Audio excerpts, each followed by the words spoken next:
No TV program in the history of America has ever generated as deep an influence on culture as Soul Train.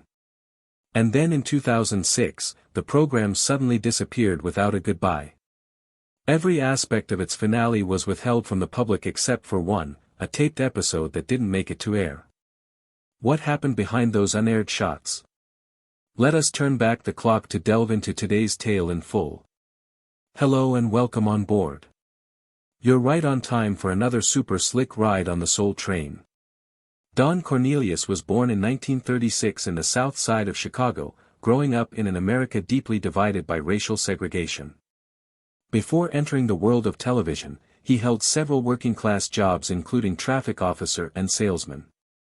In 1966, he enrolled in a short-term broadcasting course, and was soon hired as a reporter at WCAU-TV, a local Chicago station. And if that's your feeling, we'd like to hear about that.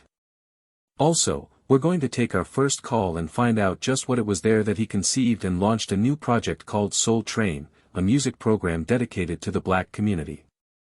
Soul Train originally debuted on August 17, 1970 in Chicago. It started as live performances with local dancers and visiting musicians and soon caused a stir with its style, energy, and fresh presentation of black artistry.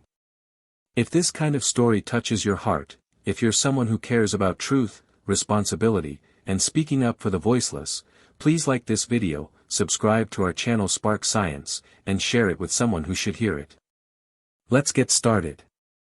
It wasn't until October 2, 1971, slightly more than 1 year later, that the show went on nationwide broadcast with sponsorship from giant firms like Sears and Johnson Products Company.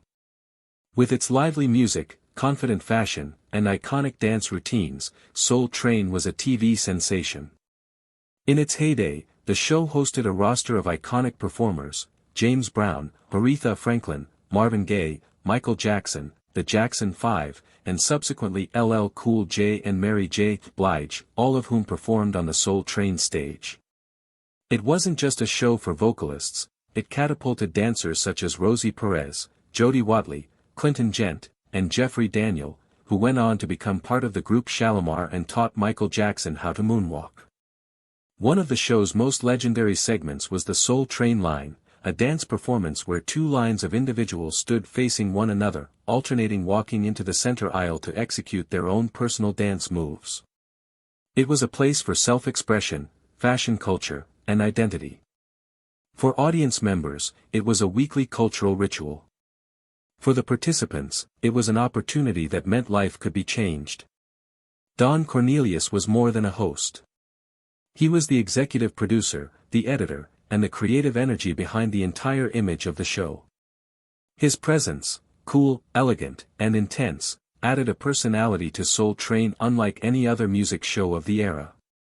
Cornelius provided not just a show but a vision. Television must be no longer a luxury of any single group but a place where all cultures are presented honestly and positively.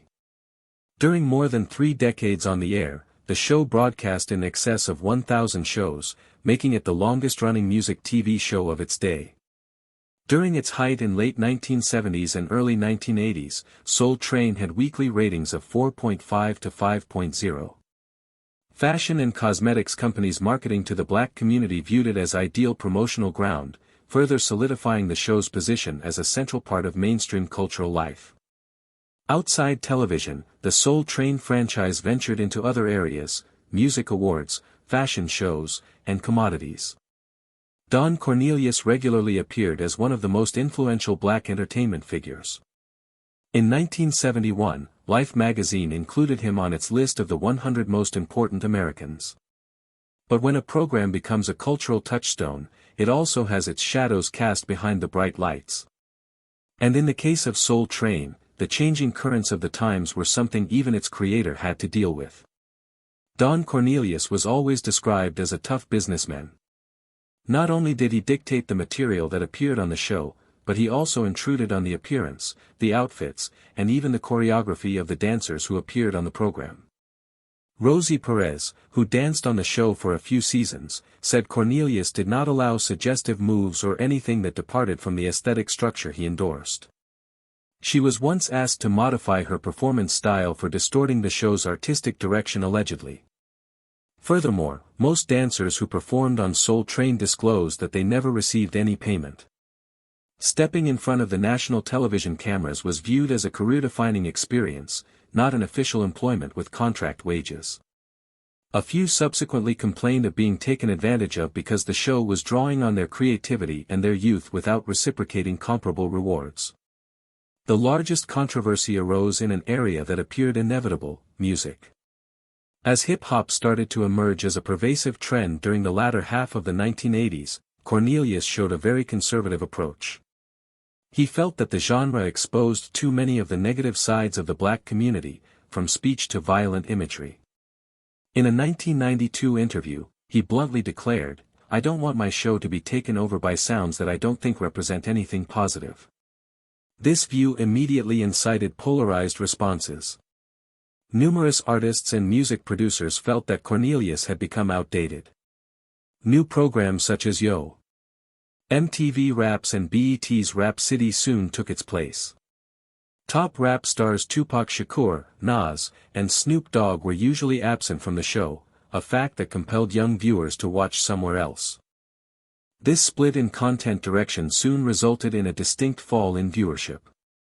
Although the show still maintained ratings over 4.0 during the early 1980s, by the early 2000s it dropped below 2.0. Local stations started rescheduling or substituting it with newer, more attractive shows. Don Cornelius officially retired as host in 1993, marking 23 years of continuous on-camera performance. The position was then taken over by newcomers such as Maestro Clark, Shamar Moore, and Dorian Gregory. While both brought their own enthusiasm, neither were able to match the soothing presence and representational gravitas that Cornelius had established. The efforts to breathe new life into the show through a change of hosts, a redesign of the set, and the addition of more hip-hop performers were generally regarded as stopgap measures. From 2003 to 2006, production per season was reduced and the production crew was shaken up. The internal organization of the show no longer held. Some veteran editors quit. Technical personnel shifted elsewhere.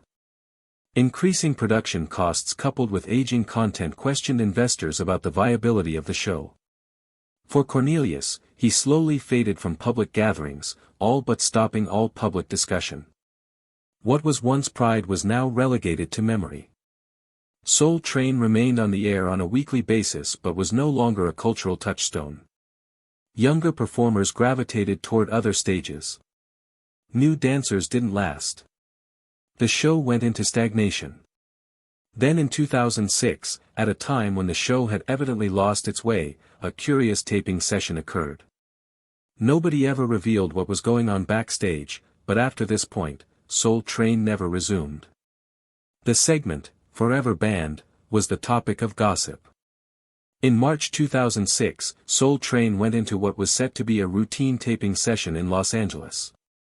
On paper, it was simply another installment of the show's final season.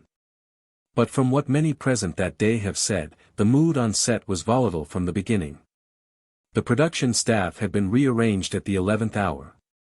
The list of guests was unorganized and signs were displayed of a lack of leadership on the part of top executives. Certain sources reported that Don Cornelius was behind the scenes, but no longer had an active production position. Longtime staff reported that he expressed disappointment with the direction of the show openly. The show was set to include an up-and-coming hip-hop artist. Nonetheless, the event started almost 1 hour late as a result of conflicts between the artist's representatives and the logistics crew. A former member of editorial staff confirmed that the performance breached visual boundaries that Soul Train traditionally maintained.